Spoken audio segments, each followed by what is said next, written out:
We no regret say we japa. Welcome to Synok Media. Abeg, if you never subscribe to our channel, make you do so now. Make you put on your notification bell.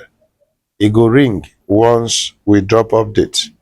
Make you like, comment and share our videos. Some Nigerians when e dey abroad, they don troop go social media to justify the reason why they japa to the United States, the United Kingdom, and other developed countries. The Nigerians them for their X account, when e be formerly Twitter, they talk say the things when e force them to leave Nigeria, e don worsen. They insist say their decision to leave the country e dey reasonable and e dey justifiable.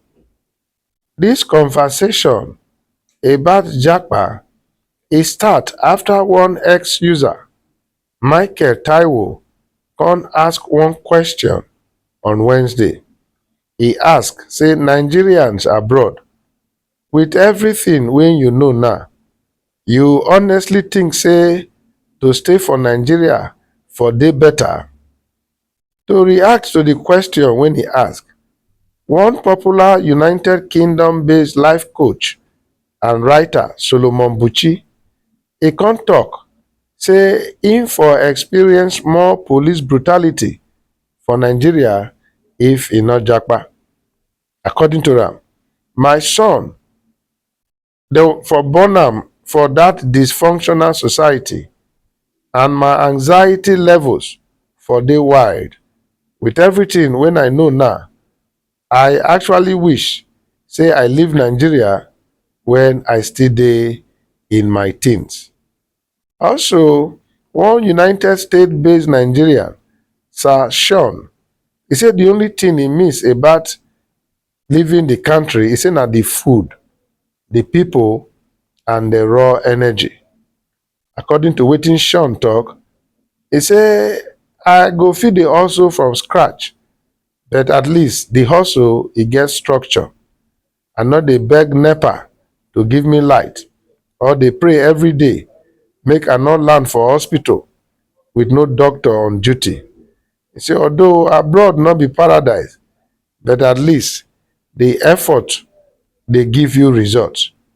Another UK-based Nigerian, Samuel Desh, he come dey talk how policemen threaten am one time after they stop am for Uber.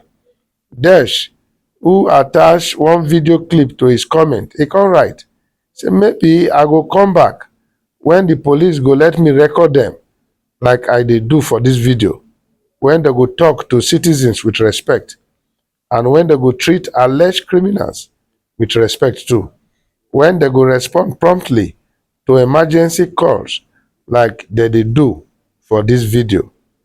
He say there is no absolute way when you go compare staying in Nigeria. He say politicians don turn Nigeria to hellfire until we repent and rebuild. He say him dey sorry to say that e go only get worse. The best decision say na to japa, if not for anything, he say for your children. Say their security and education there, e dey guaranteed. That one na one Obiora Otu na talk am. Adekunle Oderinde, that one right. He say japa dey give us the opportunity to achieve. He say not just the peace or the safety. He say na the runway to apply yourself and succeed. He say when you japa, he say you go work hard, you go dey honest, and you go live your dreams. Though some other Nigerians, they get different opinion on the matter. They prefer Nigerian to other countries abroad. One, when e dey answer purple fire, he come talk. He say, to be honest, he believe say to stay for Naija, he say e go fit dey better. He say if you dey purposeful and willing to build, he say abroad dey offer structure. He say yes. He say but also e dey give you loneliness. He say culture shock and a life of constant bills and chasing survival. He say for Nigeria, he say your home and your family dey near. He say community support also dey real. Country people, dis na the responses wey some Nigerians overseas come gather dey justify why dem japa. Although many Nigerians when e dey comment, dem dey try to talk say for there loneliness dey even though you dey make the money, but na so you dey spend the money, and that the proof of that money no be everything. E say money too dem go fit make am for Nigeria. E say but two, e get levels of comfort wey money no go fit guarantee for Nigeria.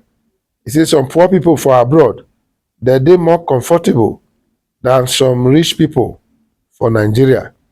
Some others dey say the truth about dis japa be say some type of jobs wey you no go fit do for Nigeria, you no get option. You go dey do am for there because e dey fetch you money. Say like somebody talk, you go fit get job there to clean toilet for minimum wage abroad. E say but for Nigeria, e say the options dem dey dehumanizing.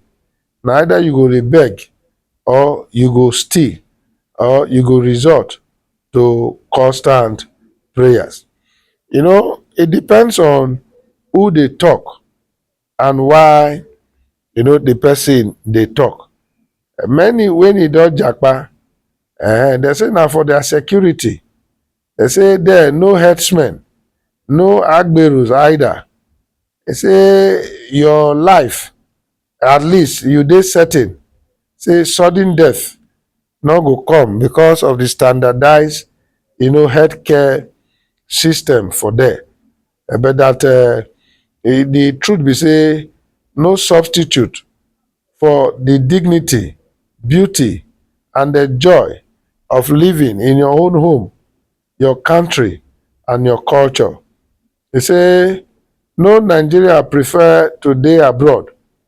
They say that dey abroad because multiple countries and 1% entities they constantly they steal from Nigeria and they undermine the government.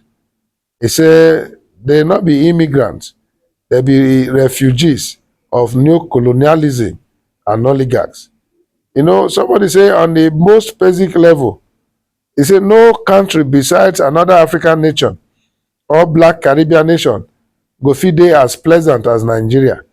He say non-blacks, they're not dey attractive or pleasant to live around, work with, or to do business with. He say their cultures dey boring and lame. Their food and music say na garbage. Say they dey pollute your children mind with their various kinds of depravity. Say that they erode your culture.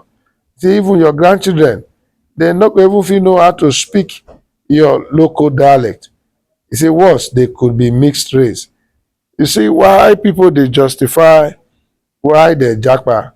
Now so other people they give reasons why they still prefer to remain for Nigeria. Like I talked before, it depends on who they talk and from the template where they talk from. Country people, I wanna see this story. If you get your preference, make you tell us for the comment section.